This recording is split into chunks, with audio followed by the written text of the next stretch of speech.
O desespero continua. Hoje à noite, às 20 horas, o Fluminense enfrenta o Criciúma lá em Criciúma pelo Campeonato Brasileiro. E tudo sobre esse jogo e sobre as movimentações do mercado do Fluminense você vê logo depois da vinheta.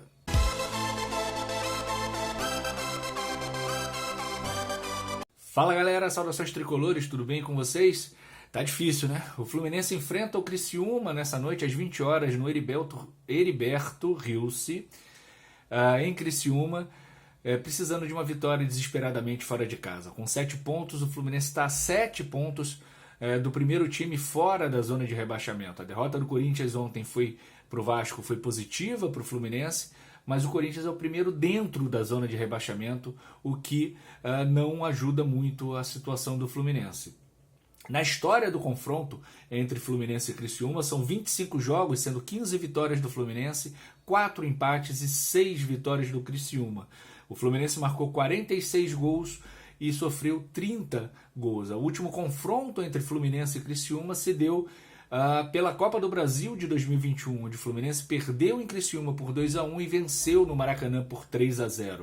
Pelo Campeonato Brasileiro, o Fluminense não joga contra o Criciúma desde 2014, quando venceu por 4-2 no Maracanã, e no jogo lá em Criciúma foi 3-2 para o Tigre, para o time catarinense.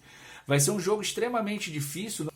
Não se sabe ainda qual time Mano Menezes vai levar a campo em Criciúma na noite dessa quinta-feira. A princípio, o time deve ser Fábio, Samuel Xavier, Antônio Carlos, Thiago Santos e Diogo Barbosa, o meio com André, Martinelli e Ganso, e o ataque com Marquinhos, John Kennedy e o Keno. Há a possibilidade também do Alexander entrar no lugar do Keno e reforçar o meio-campo, já que é um jogo fora de casa. No entanto, o Fluminense precisa da vitória. Eu não sei, sinceramente, qual seria a melhor solução para o Fluminense, se o Alexander ou se o Keno. Pelo que o Keno tem jogado, qualquer outra coisa tem sido melhor do que ele dentro de campo.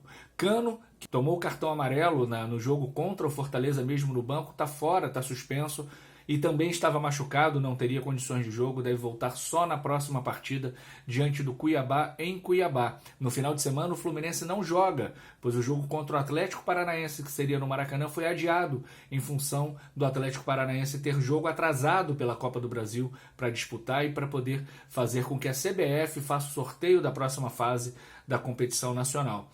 É importante que o Fluminense entre em campo sabendo que a vitória é a única coisa que interessa.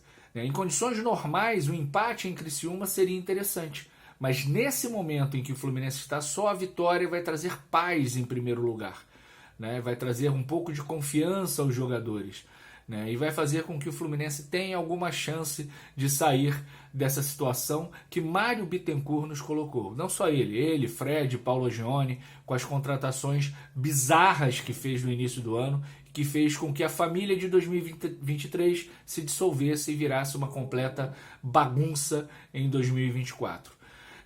Por falar em contratações, o Fluminense está próximo de contratar o atacante Rigoni, aquele argentino que jogou no São Paulo, que até começou bem, mas que depois caiu em desgraça com a torcida.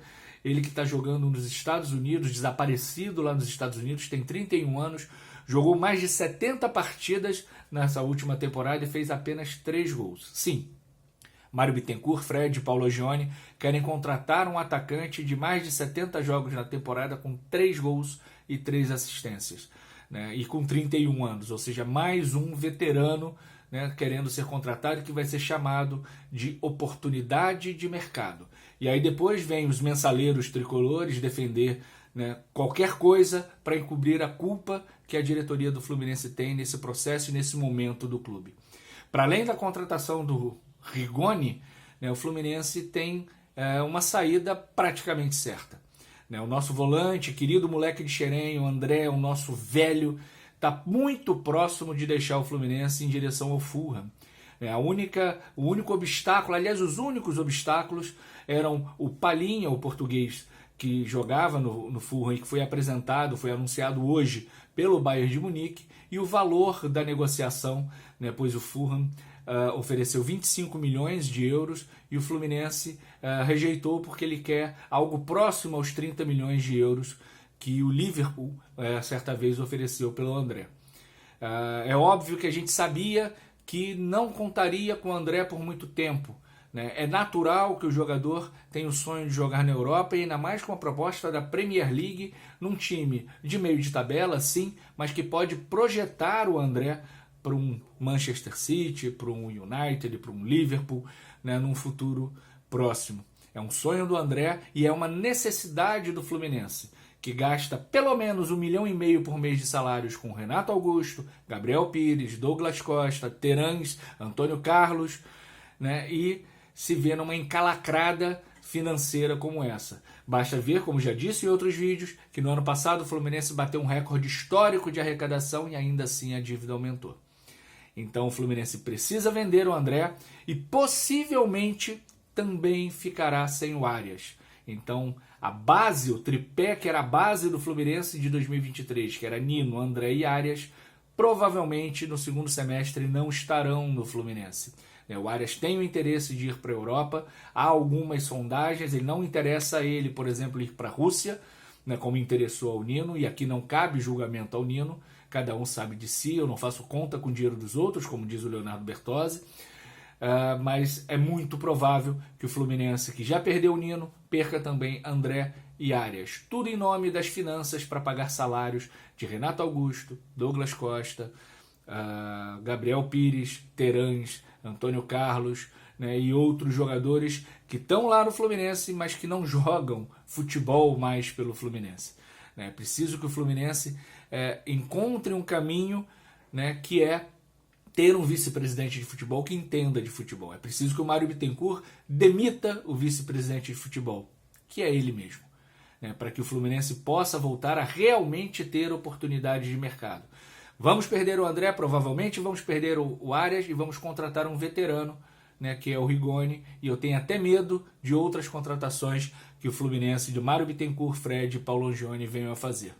É isso, galera. Jogo hoje às 8 horas da noite pelo Premier, né, Fluminense e Criciúma, lá em Criciúma, um jogo pra lá de difícil, né, eu estou muito pessimista com relação a esse jogo, pelo que o time não vem jogando, pelas falhas defensivas. É só ver o gol do Fortaleza, né, onde 5 jogadores marcam ninguém e pulam visando a bola, e o jogador do Fortaleza cabeceia praticamente sozinho e faz o gol. Muito desanimado, não temos técnico, não temos vice-presidente de futebol, não temos pessoas que realmente consigam captar oportunidades de mercado verdadeiras para o Fluminense e ficam trazendo ex-jogadores em atividades e caros que oneram a folha de pagamento.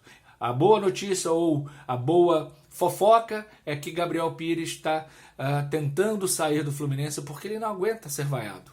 Tadinho, né? Joga tanta bola e a vaia é tão injusta. Embora eu discorde da vaia durante o jogo, acho que é uma burrice tremenda da torcida, o Gabriel Pires nem deveria ter vindo, né? E querendo ir embora, vai com Deus, se junta ao Marlon e aproveita e leva o Douglas Costa, o Terãs e o Renato Augusto. Um grande beijo, um grande abraço e que Deus salve o Fluminense de Mário Bittencourt, Fred, Paulo Angione e Mano Menezes. Tchau, tchau.